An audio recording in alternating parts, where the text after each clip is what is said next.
Howdy, bourbon fans, and welcome to the next episode of Round the Barrel. Today we are discussing the Old Fitz 7 versus the OGD 7.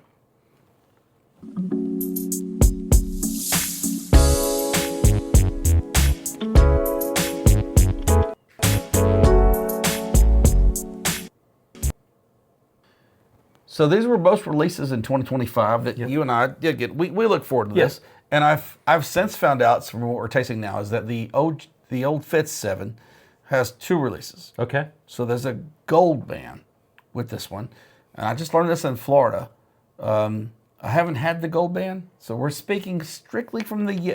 And the gold band would be fall release. Yeah, a different release from the green band. Okay. So, but this is the initial release that they released to the market. So we're going to try these two side by side, and we're going to give you our opinions on it. So let's start with the Old Fitz.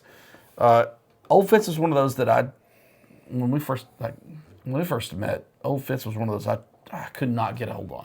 Well, it was not distributed in Tennessee. No. There was a contract dispute that lasted 20-something years, and because of that, it never came to Tennessee. Right. It was all around us, and so they eventually resolved that dispute, and the first release that we had from Old Fitz in the state was this Old Fitz 7 bottled bond. Yeah, and it's a solid release. It's good. It's sweet. You get a lot of sweet notes on it. It's a weeder, right? So it is. Right. So you expect it to be sweet. And all the weeder notes come through on me. Yeah. Again, very sweet notes. It's really good. I mean, it's what, $57, I think, somewhere around there? It's in that ballpark? It's under very 60. Yeah. Oh, yeah. Extremely reasonable price. Yeah. I'm curious to see what the gold label, because the gold label symbolizes a different season. Yeah. So I'm curious to see what that comes out as. And typically, Old Fitz will release, like, when they're decanter series, they have a spring and a fall release. Correct. So I guess that kind of corresponds. And maybe that's what they're doing with the 7. That, yeah. Right. And I don't know that. Again, we're sort of new into this release, so we'll see what's there. But it's definitely it's definitely something you should get on the shelf. It's really good for the money. I think the value is there. Mm-hmm. It's a really fantastic bottle for under $60. Yeah, and it's good. I don't feel bad for paying this for the pour. Not at all. Very good. Especially if you can get the green bag. Oh, yeah. I haven't had the gold, but the green, for what you're praying for, it's good. Yeah. It's solid. So it is up against the old OGD from OGD 7 from Jim Beam, which we've had the 114 for years. Yeah.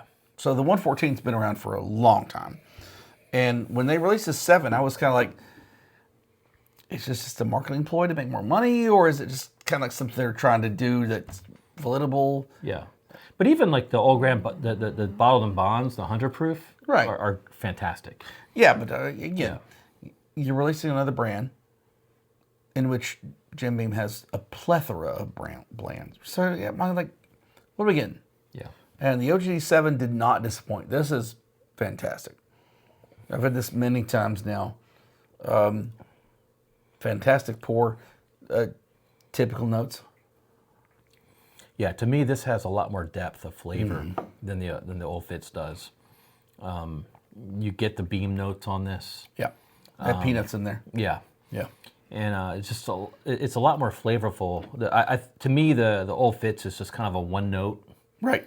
You get a lot of sweetness, but the finish on this, yeah, exactly. It stays.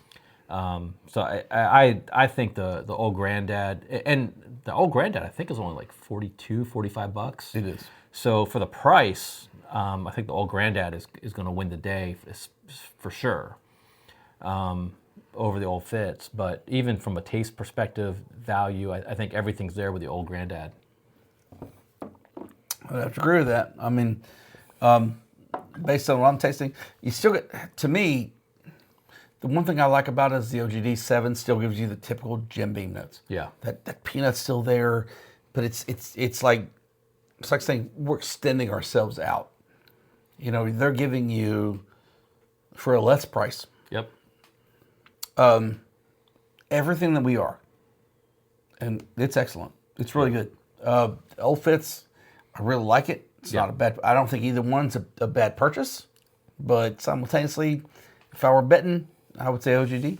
Yeah, I think, Old Fitz is great. They've got the bottle is beautiful. The packaging is beautiful. Oh, absolutely. The certainly worth, even the cork. The cork's has a different, setup than the old Granddad. But there's an expectation to that. Yeah, but I think if you're looking at deciding between the two, I think the old Granddad 7-year is the way to go.